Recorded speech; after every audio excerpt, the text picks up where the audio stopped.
mystérieux, bref, d'échapper à sa condition. Et dans les pays où la mémoire de l'esclavage est encore proche, vous allez le voir, ça prend une dimension particulière. C'est le cas de la Guyane et du carnaval que l'on trouve à Cayenne. Mais ici, ce sont les femmes qui vont dicter leurs lois derrière leurs masques et leurs costumes.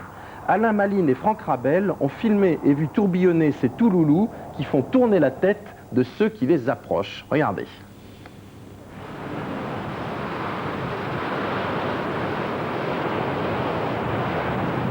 Je suis une femme et j'habite en Guyane. Le premier dimanche de l'Épiphanie et pendant tout le carnaval, je deviens Touloulou. Chaque année, cachés derrière nos masques et nos costumes, nous les femmes guyanaises sommes libres. Libres de faire ce que nous voulons à notre guise. Le pantin, c'est le roi Vaval. Depuis l'abolition de l'esclavage, il vient chaque année singer nos anciens maîtres. Chez nous, de l'Épiphanie jusqu'au mercredi des Cendres, le roi Vaval règne en maître absolu.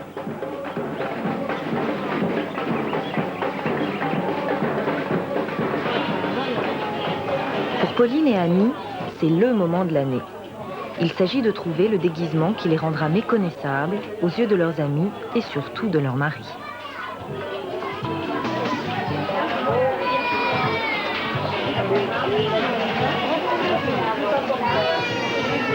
C'est la fête qui commence. Annie oublie ses voitures de location, Pauline ses cours au lycée. À 7000 km de la métropole, elles vivent, comme toute la Guyane, sous la loi du carnaval, au rythme de la biguine, de la mazurka et du piquet-jouk.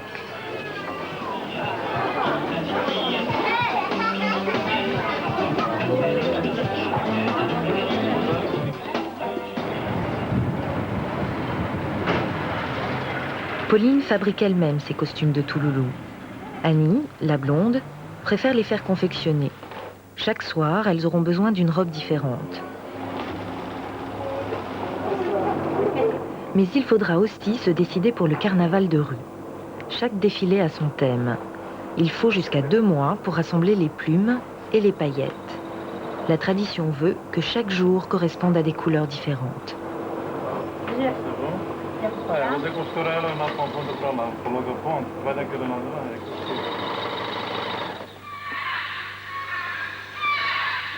À 30 km de là, au milieu de la forêt, Jean-Yves, le mari d'Annie, se prépare à sa façon.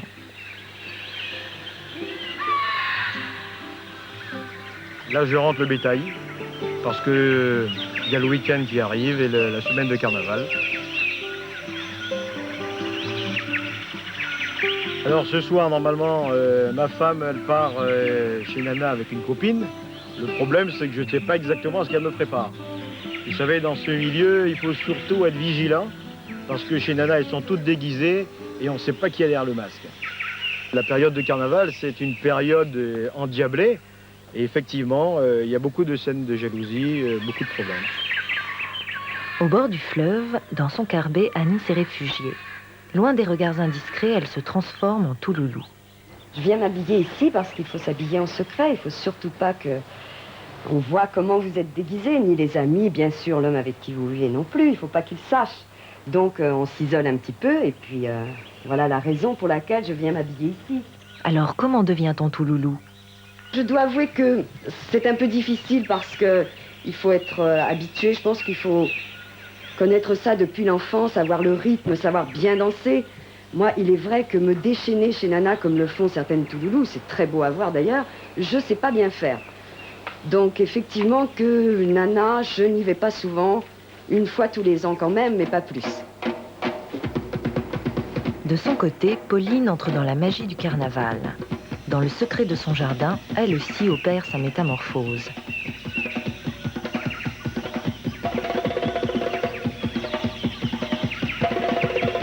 La tradition veut que l'homme ne sache jamais qu'il y a sous le costume. Et même sa propre épouse ne s'habillera jamais à la maison, elle ira s'habiller chez des copines et dans la salle, il ne la reconnaîtra pas, évidemment. Il arrive souvent que des femmes invitent leur mari sans qu'ils sachent que c'est leur femme. Les hommes aussi peuvent créer des jalousies parce qu'ils sont à visage découvert et les femmes voient bien s'ils sont trop sollicités, si un même Touloulou les invite plusieurs fois, ça Ça la fout mal. Après, quand ils reviennent à la maison, c'est la bagarre.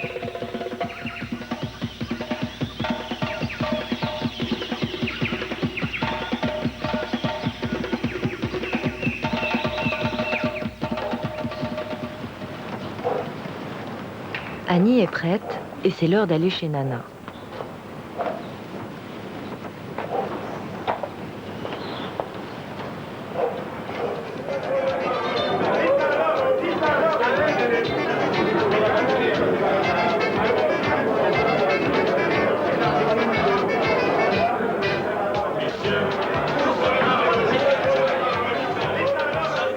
Annie et Pauline se sont d'abord donné rendez-vous dans un bar. Quelques verres pour se mettre dans l'ambiance, car la nuit sera longue.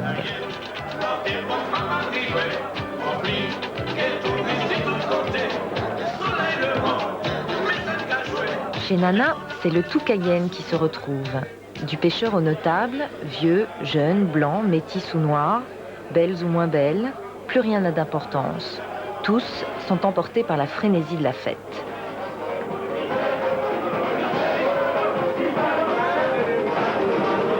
Très à l'aise, les deux maris attendent d'être invités. Peut-être essaient-ils de reconnaître leurs femmes derrière les masques.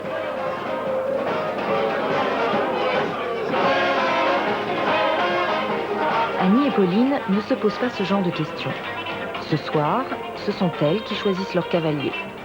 Pour Annie, la plus belle provocation, c'est d'aguicher son joli voisin. Jusqu'où iront-ils? Je vais essayer de le provoquer, c'est évident aussi.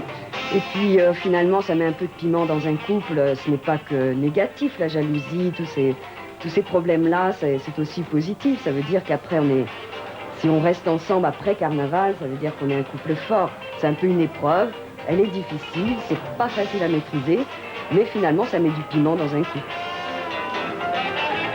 Le piment, il est là. Jean-Yves, son mari, danse justement à côté d'elle avec une autre Touloulou.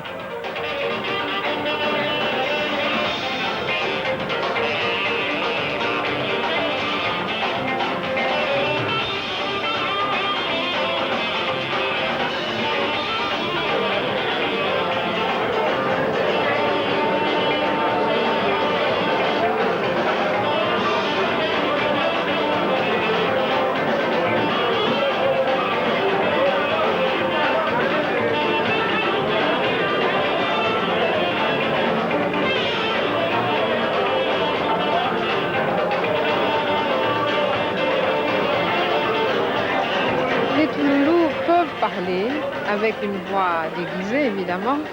Et ils prennent à ce moment la voix Touloulou en disant « Touloulou a soif, Touloulou a soif, Touloulou a soif, Touloulou veut boire, Touloulou veut boire. »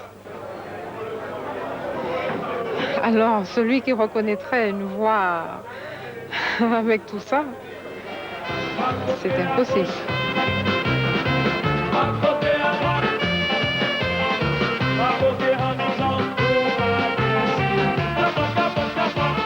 Les hommes doivent se soumettre à la volonté des Touloulous. Donc si elles ont envie de danser jusqu'au sol en les pliant en quatre, ils doivent se soumettre. Et si elles ont envie de simuler une jouissance physique ou sexuelle, l'homme doit se soumettre aussi.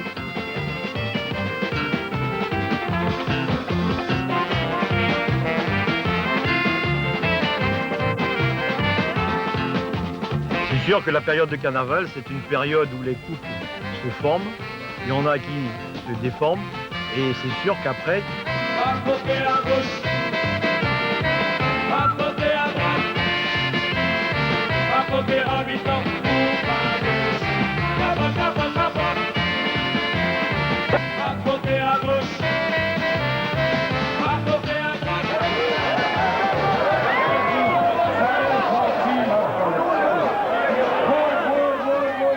Au petit matin, les bals se terminent toujours dans une joyeuse confusion. Annie et Pauline ont disparu dans la nuit.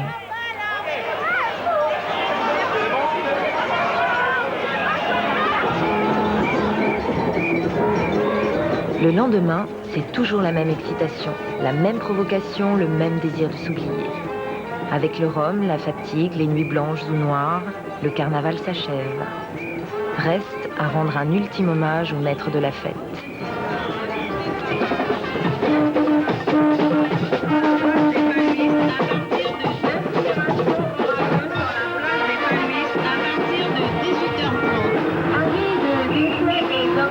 Le comité des festivals et carnavals de Guyane, les familles des groupes carnavalesques, les orchestres, les universités, parents, alliés, amis et connaissances ont la grande douleur de vous faire part du décès de leur regretté Sa Majesté Vaval. Le roi Vaval est mort. Il est escorté en musique jusqu'à la place des Palmistes. Ce sera sa dernière demeure.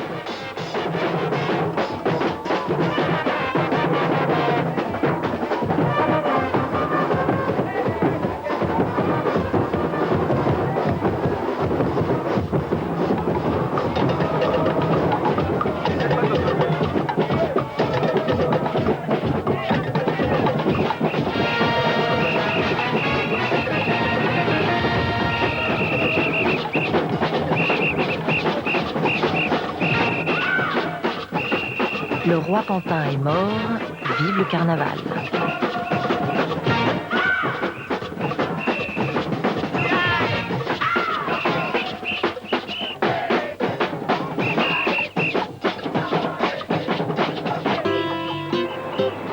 Ici, la vie est rythmée par le carnaval. C'est une fête attendue et redoutée, où les femmes ont droit à toutes les audaces et les hommes à toutes les tentations.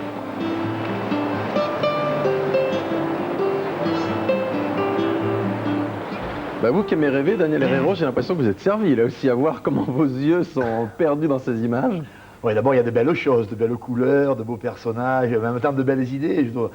C'est vrai que vous allez me dire des jolies femmes. Mais... ouais, alors, beaucoup de jolies femmes, des femmes vêtues qui devaient être sûrement belles derrière leur costume très fardé, et puis des femmes presque dénudées qui étaient incontestablement tout à fait présentables. C'est vrai que, bon, il y a encore une fois le grand sens de la fête, même si elle trouble sur des choses essentielles, à savoir la liberté, quoi. Bon, et bien de temps en temps, bon, cette quête de liberté qui est si difficile à conquérir pour tous les humains, eh bien elle passe un peu par le trafic, on se grime, on se cache, on se planque pour être libre. Sans doute un peu dommage, mais après tout, si ça fait du bien, moi je trouve que c'est intéressant. Bon, c'est vrai qu'en même temps, ça altère un peu ce sentiment frelaté de propriété, quoi. Le jour où tu crois que tu es propriétaire de quelqu'un ou de quelque chose, c'est déjà le début d'une grande galère. Je voudrais pas non plus donner l'impression